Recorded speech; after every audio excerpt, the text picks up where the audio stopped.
Well, it's a real pleasure to be here with all of you today as part of the symposium, Teaching Revolutionary New Jersey.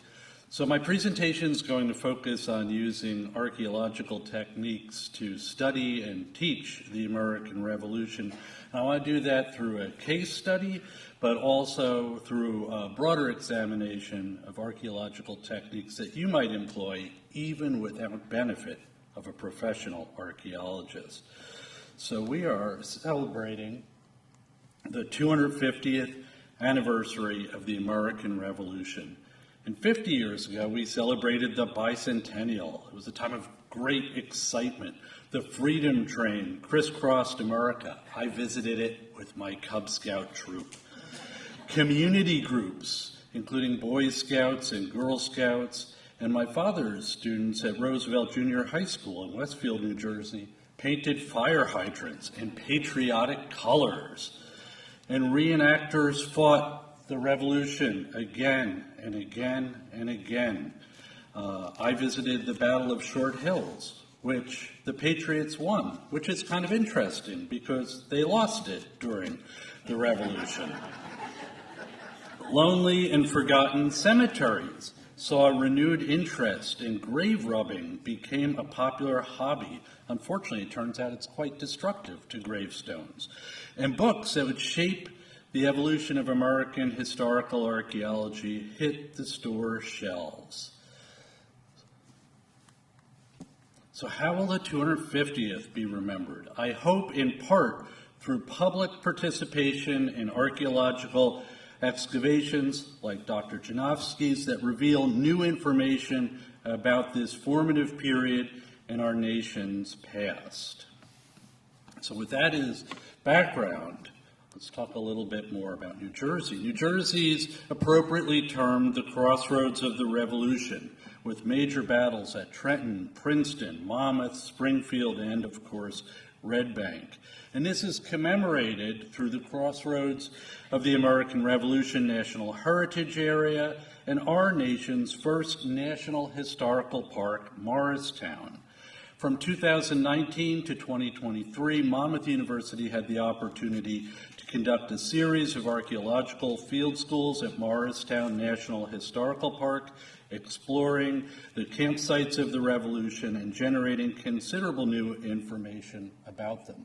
So let's take a trip to northern New Jersey. And here are some pictures of our field schools and some of the technologies we rolled out there. So Morristown was settled by New Englanders in the early 18th century, and it's protected by the twin ridges of the Watchung Mountains. Morristown was in some ways the de facto military capital of the American Revolution. It had a large patriot population, was located in an area known for iron production, and even had a small gunpowder manufactory. George Washington spent the winter of 1777 at Arnold's Tavern at the top, while his troops camped in the Loantaka Valley, seen in the images below, and he spent the winters of 1779-80 and 1780-81 at the Ford Mansion, which was extensively remodeled to serve as his headquarters. During the second encampment, much of the Army was camped at Jockey Hollow, about 6 miles west-southwest of Morristown proper. Here you see a contemporary map of Jockey Hollow, while other brigades, most notably the New Jersey Brigade, were further south. These winters were brutal, especially the winter of 1779-80, which saw 29 snows and the collapse of the supply system. This is a modern mural depicting the camps. So the trials and tribulations suffered by the soldiers who were at Morristown has become part of the Revolutionary War's mythology. And here's some reconstructed huts to give you a feel for what it might have been like. So Morristown is also noteworthy as America's first National Historical Park. It was established in 1933. Moreover, it is one of the sites where modern historical archaeology began. It was a location of pioneering CCC and WPA excavations in the 1930s that put unemployed young men back to work and also employed some of the techniques that archaeologists regularly use today, including, these were apparently pioneered at Morristown, the use of masons' trowels for excavating and the screening of soil to recover artifacts. Other significant excavations occurred there in the 1960s, 1980s, and early 2000s. This is a map that shows Jockey Hollow just as it's about to be acquired by the National Park Service, with some information on where camps might have been located. And here we are back to the 18th century. So my presentation is going to focus on our excavations at Jockey Hollow, and these were a collaborative effort between Monmouth University and Rutgers University Newark in their Department of Earth and Environmental Sciences. And one might think after 80 years of archaeological excavations at Morristown, there would be nothing new to learn. But thanks to new technology and new approaches, that is not the case. Our initial project began using a new form of geophysical prospecting, magnetometry of particular type, on a little-known site called Fort Hill. And Fort Hill is, well, it's well marked on the map. You can see it there. Previous geophysical testing by URS Corporation in the early 2000s had not been particularly fruitful. But we were there with a new team and some new techniques. Now, Fort Hill is really interesting, even though it's somewhat unloved and unvisited today, unfortunately.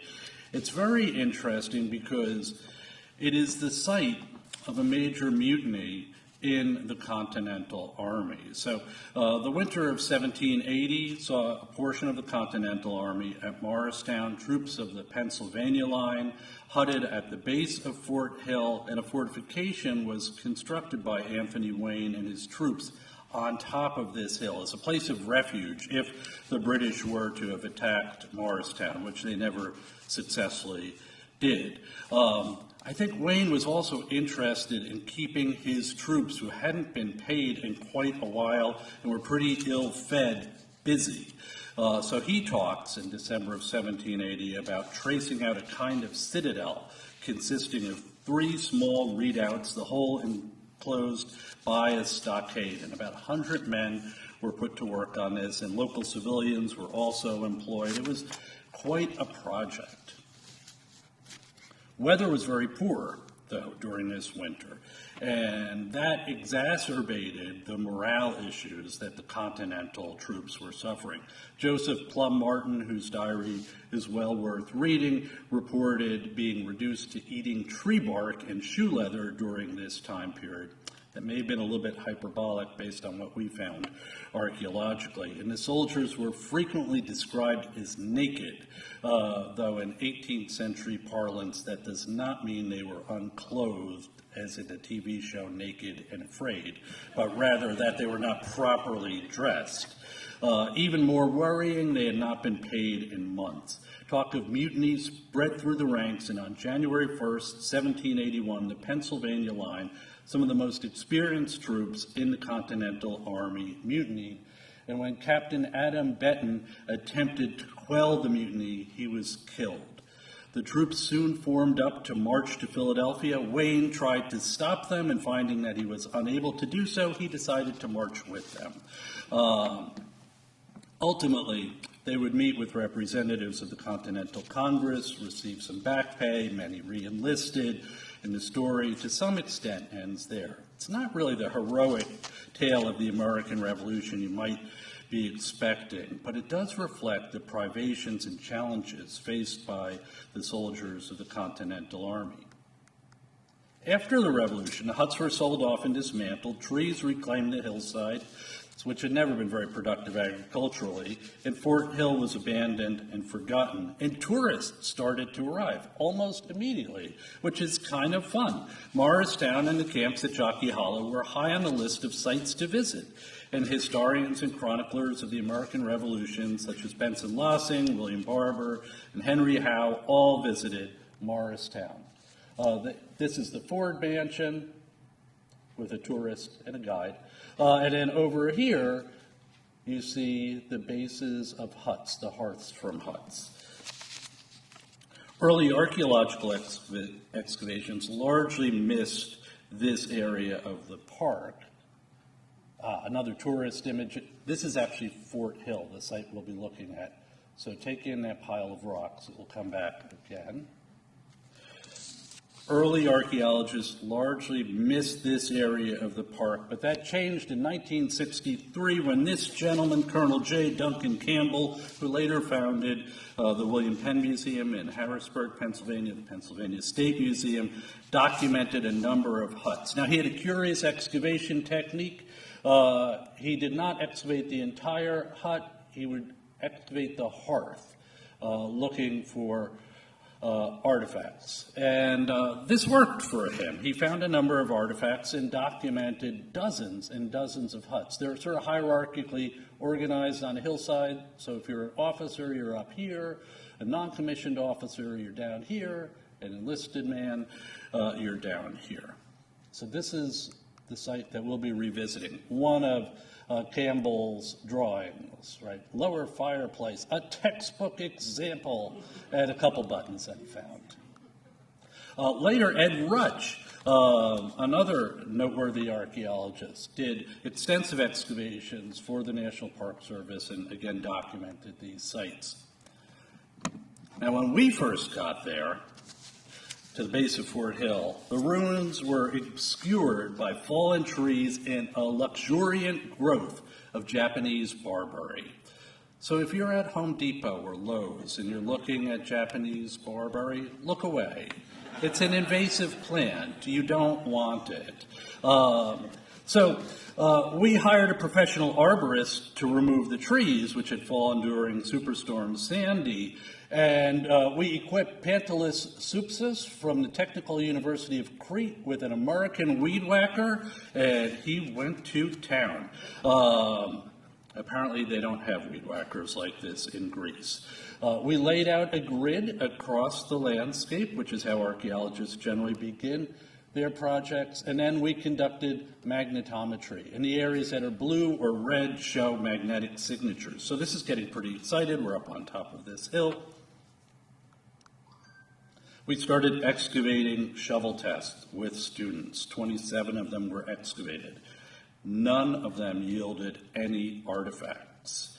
I was facing a mutiny of my own 4 weeks into the field school. The soils were, as you can see here, incredibly rocky. This is a posed photograph. That's the only reason people are smiling. We also documented these stone platforms. This is Safa Akhtar on the left and Jen Swarida on the right, and they are taking thousands and thousands of photographs which will be stitched together to better understand these piles of rocks. This is the area we cleared. This was completely covered by barberry and poison ivy previously. So that's actually very, very rocky. We also tried metal detecting. This yielded a handful of artifacts. You see them here. Coins from the 1960s and 70s, presumably evidence for people visiting Fort Hill during the bicentennial. And a single chain link, not particularly diagnostic temporally. So the students they'd really had it, and I hadn't turned anyone on to archaeology, which is the whole goal of a field school. So we retreated down the hillside to a different site. This is Jen's work. Here are those stone platforms. And these are gun platforms that apparently the soldiers constructed, and then they gave up, probably because they were busy mutinying, and it doesn't look like they ever came back and finished them. So we moved back down the slope to the area where we could see clusters of stones, presumably representing chimneys from huts. We built a new grid, we began a metal detector survey, and some block excavation. We also used the magnetometer again. Now this is sort of fun, like that area that looks like it's on fire, that's actually the hearth of a hut, and we laid out a whole block there. So the magnetometry does in fact work, but it didn't work on top of the hill. in large part because that hill is full of iron ore, which throws the machines off. And we started doing block excavations and sort of clearing the huts. And our goal here was to better understand really the lived experience of the soldiers and how enlisted men's huts differed from non-commissioned officers' huts and officers' huts. This proved productive. We're able to trace the walls of the huts pretty well. And we start finding artifacts. A fragment of a bayonet, a fragment of a side plate from a Charleville musket. The students start to become much more interested in archaeology, since it seems less like a chain gang experience breaking rocks. And some of the artifacts were really exciting, like this fork, blacksmith made, shoe buckles, USA buttons, you name it. So we ended our first season with enough information to go back to our National Park Service colleagues and say we'd like to revisit this site. One of the things we had found that proved very interesting is we found a number of, we found not only musket balls, but we found other evidence for munitions. In this case, grape shot, and descriptions of the mutiny say that the mutineers actually brought out a cannon and they had grape shot. They were going to fire it, they did not. So this was really speaking to the experience of the soldiers who mutinied at the camp. When we went back to the National Park Service, they suggested two other locations that we might look at. One was an area that had been plowed and that they thought all information really had been lost, so it's kind of a scientific test. Is there anything still there? The second area was down here where Campbell and Rutch had identified very well-preserved hut sites. So this is our second and into our third year. We're revisiting essentially the area that sort of says A6M, A6, A7, to see if we can relocate the earlier excavations and to see if they have anything left to tell us. We used ground-penetrating radar, this is Bob Winsek, and magnetometry, Paul McLeod, to look below ground before we excavated. And first we looked at this area that had been plowed, where everybody said there's nothing there, right? This is just a test to prove there's nothing there. All the little yellow dots are actually artifacts that we found metal detecting. So plowing had moved artifacts around, but it had not, in fact, erased the sites at all. Indeed, we even found the base of a hearth thanks to the radar work. The artifacts there were pretty small, nails from construction of the huts, blade of an axe, and then a little bone bead, which is kind of interesting. The soldiers who were camped here were from Canadian regiment, and this bone bead may be associated with someone perhaps of Native American descent who had decorated some of his clothing. So that was an interesting find. Then we went down to the Connecticut Brigade's camp, and we also tried metal detecting, and oh boy, these guys were slobs. There was stuff everywhere, and the huts the hut platforms were quite visible. We laid out our grid again, and we're metal detecting up and down the slope of the hillsides here. And the artifacts really do speak to the experience of these soldiers. We found a substantial number of USA buttons. We also found, and I don't have a picture of it, a button from the Royal Welsh Fusiliers. And this could be the makings of a novel. So why is there a Royal Welsh Fusiliers button in an American camp? Was it captured by an American soldier? Was there a spy in camp? Did somebody just need a button because one of theirs had popped off and they picked up a Royal Welsh Fusiliers button instead of a USA button? But what we're really seeing in the USA buttons and some of the artifacts is an American army that's coming together as a distinctive American army with its own iconography, the USA insignia. That has been largely supplied with French equipment, as it turns out. We had other things, cufflinks, shoe buckles. we had fragments of bayonets that had been cut off to fit American weapons that were probably of French manufacture. We had evidence for recreation, dominoes. Now, this was really interesting, right? Because Joseph Plum Martin says he's eating his shoes in tree bark. And earlier studies in the 1950s said that these fellows are really poorly supplied. We plunged into pits right outside the huts that were full of large quantities of beef bone, cattle bones. So that doesn't mean they were well supplied every day, but there is evidence that the supply chain did not completely collapse. And my colleague Adam Heinrich is actively working on this, researching foodways among colonial soldiers. So here we are excavating actually one of those pits. And we were able to document the huts in great detail and see how differently organized the officers' huts were from the enlisted men. Here's some more artifacts. Lots of pieces of metal. Some of these are from canteens and kettles like these. These are reconstructions.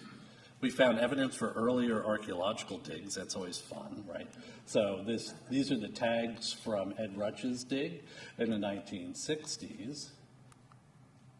Found gun flints. They are all French, speaking to the importance of French supply to the Continental Army by 1779, 1780. We found musket balls. Interestingly enough, soldiers are not supposed to be keeping loaded weapons in camp. You can imagine all the things that could go wrong. And there's a great story that Joseph Plum Martin talks about how when they're starving, a deer runs through the camp and they have to chase it because no one has a loaded weapon, so they can't fire at it. And they're all hungry. And then, just in case you think archaeologists are unscrupulous, we found a scruple. A scruple is a type of weight used by apothecaries and pharmacists. So there's a lot of illness in camp, and this probably speaks to attempts to treat folks who were ill. This is our scruple. Here it is again with a little mold, and this is a whole set of apothecaries' weights. So it was kind of an amazing experience to get to work at Morristown and commune, in a sense, with the ghosts of these long-vanished soldiers, and to think about the mutiny and the fort they were trying to build. It gave us a very different perspective on the past, and a lot of folks told me that they don't really like history who took this class, and that breaks my heart because don't tell my wife, there's nothing I love more than history. But that having this hands-on experience where they were touching things, even mundane things like a cut nail from the 18th century, was so excited that they wanted to keep coming back over and over and over again. So I don't want to encourage you to go out and start digging up sites on your own. There are opportunities to participate in excavations through the Red Bank Battlefield Project, through a project that I'm going to be starting with colleagues at Hunter Research in Somerset County, where we're looking at the palatial home of William Alexander, Lord Stirling. But there are other things you can do with material objects that are archaeological. So go visit a historic cemetery. Don't do a rubbing, but take photographs. These brownstone markers, such as this one for Captain Nathaniel Fitzrandolph, killed at the Battle of Connecticut Farms, is not in fabulous shape. These are disappearing resources, so they're worth documenting, and they're found across the state. There are interesting GIS projects you could do with a little bit of computer knowledge. So in this case, one of my students overlaid the modern road network of central New Jersey on a series of colonial maps to try and figure out, like, where were they actually going? And is this road that goes by my house a route that the French army might have traveled down as they're heading to Yorktown?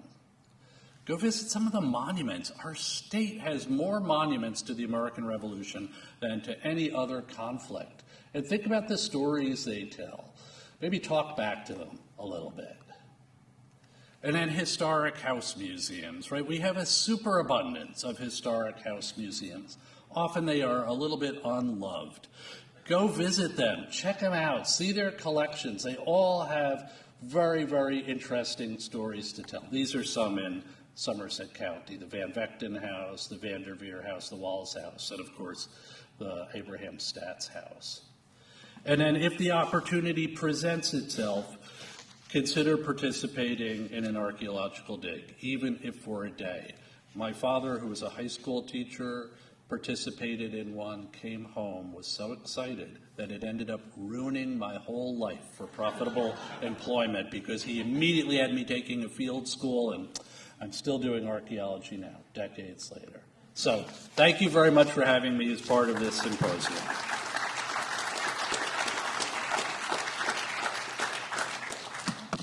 Oh, questions? Yeah, any questions, comments? Oh, there's Professor Ziobro.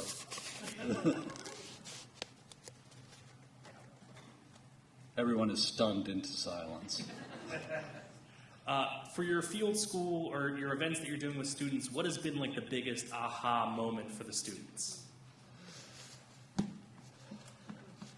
Not the first two. No, that's a great question. The aha moments, it varies. It varies. Often when someone finds a Native American artifact on a historic site, that's really powerful. When folks found musket balls, grape shot, those were just, there are people like yelling in the woods. And you're like, oh, I hope no one got hurt.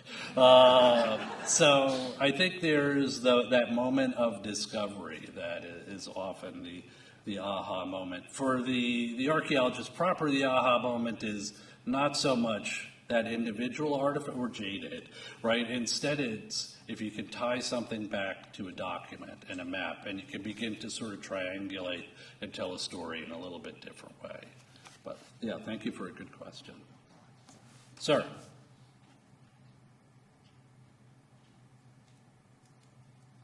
Stockton has a group that has been doing some shipwreck work down around Chestnut Neck. Is Monmouth doing anything in that area, or are there any other groups that are doing anything with regard to the privateers and some of the ships that wrecked off of New Jersey?